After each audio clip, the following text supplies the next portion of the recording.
Atos 15. Alguns homens desceram da Judéia para Antioquia e passaram a ensinar aos irmãos: se vocês não forem circuncidados conforme o costume ensinado por Moisés, não poderão ser salvos.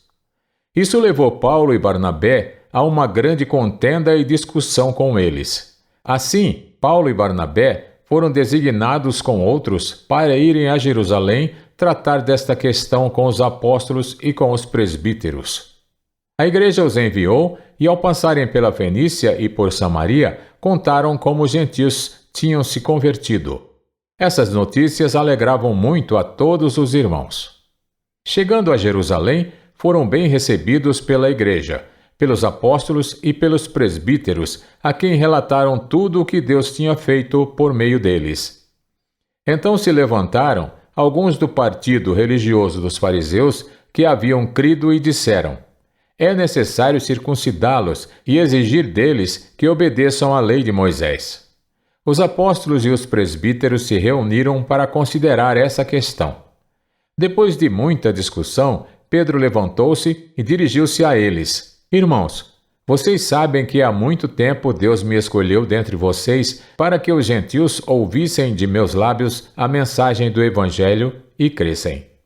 Deus, que conhece os corações, demonstrou que os aceitou, dando-lhes o Espírito Santo, como antes nos tinha concedido.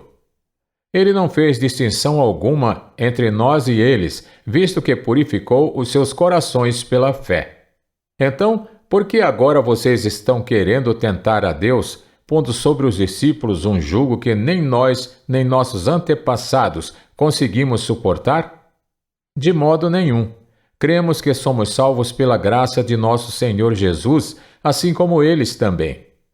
Toda a assembleia ficou em silêncio, enquanto ouvia Barnabé e Paulo falando de todos os sinais e maravilhas que, por meio deles, Deus fizera entre os gentios.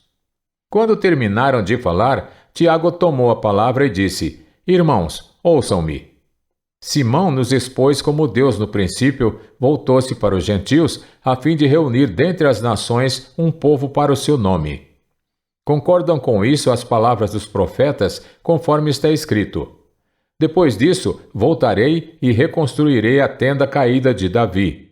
Reedificarei as suas ruínas e a restaurarei, para que o restante dos homens busque o Senhor e todos os gentios sobre os quais tem sido invocado o meu nome, diz o Senhor, que faz essas coisas conhecidas desde os tempos antigos. Portanto, julgo que não devemos pôr dificuldades aos gentios que estão se convertendo a Deus.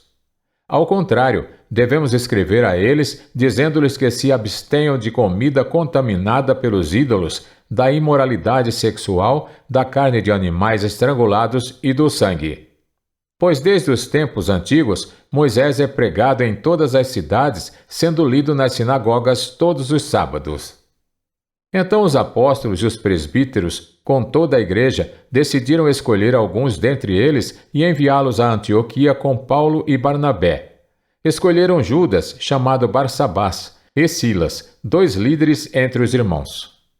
Com eles enviaram a seguinte carta: os irmãos apóstolos e presbíteros, aos cristãos gentios que estão em Antioquia, na Síria e na Cilícia, saudações. Soubemos que alguns saíram de nosso meio sem nossa autorização e os perturbaram, transtornando a mente de vocês com o que disseram. Assim, concordamos todos em escolher alguns homens e enviá-los a vocês com nossos amados irmãos Paulo e Barnabé, homens que têm arriscado a vida pelo nome de nosso Senhor Jesus Cristo. Portanto, estamos enviando Judas e Silas para confirmarem verbalmente o que estamos escrevendo. Pareceu bem ao Espírito Santo e a nós não impor a vocês nada além das seguintes exigências necessárias: que se abstenham de comida sacrificada aos ídolos, do sangue, da carne de animais estrangulados e da imoralidade sexual. Vocês farão bem em evitar essas coisas, que tudo lhes vá bem. Uma vez despedidos, os homens desceram para Antioquia, onde reuniram a igreja e entregaram a carta. Os irmãos a leram e se alegraram com a sua animadora mensagem. Judas e Silas, que eram profetas, encorajaram e fortaleceram os irmãos com muitas palavras. Tendo passado algum tempo ali, foram despedidos pelos irmãos com a bênção da paz para voltarem aos que os tinham enviado, mas Silas decidiu ficar. Paulo e Barnabé permaneceram em Antioquia, onde com muitos outros ensinavam e pregavam a palavra do Senhor. Algum tempo depois, Paulo disse a Barnabé: "Voltemos para visitar os irmãos em todas as cidades onde pregamos a palavra do Senhor, para ver como estão indo." Barnabé queria levar João, também chamado Marcos. Mas Paulo não achava prudente levá-lo, pois ele, abandonando-os na Panfilha, não permanecera com eles no trabalho. Tiveram um desentendimento tão sério que se separaram. Barnabé, levando consigo Marcos, navegou para Chipre. Mas Paulo escolheu Silas e partiu, encomendado pelos irmãos à graça do Senhor. Passou então pela Síria e pela Cilícia, fortalecendo as igrejas.